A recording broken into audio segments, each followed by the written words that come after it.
Hi guys, welcome back to my channel 52.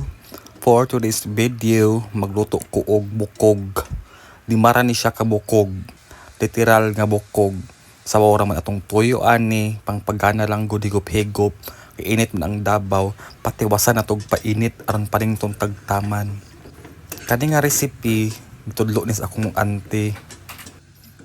Kani nga ante ang butasan na ni wala ko kita ani dugay na wala nagkita kay nagbikil sila sa akong isa ka ante kay lahi magud dito sa amo ang mga kaliwat pag naay lamang barangon ka hoy charot.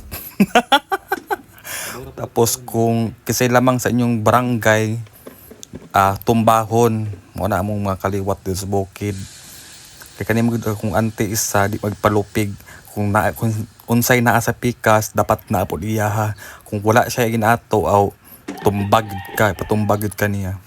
Hoy charot lang guys oy for the check lang niya basig mo tuon mo yan na po yung mga auntie na kumawirla ba niya kay kung sila unsa man tuntun oy. Charot lang to guys oy. Okay, for today's video kay hapit na maluto nga ako ang giluto nga gulay nga nay 5 ka bukog atuan ng asinan. Pero giasinan na ako ni daan ganina.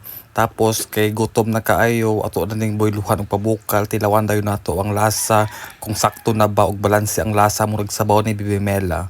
Maura to guys oy tama nang check ka. Kung taga saang lugar ka, kung aabot sa iyo ang video na to, comment ka na lang para malaman ko kung saan dumating tong video na to. Mura magsikat.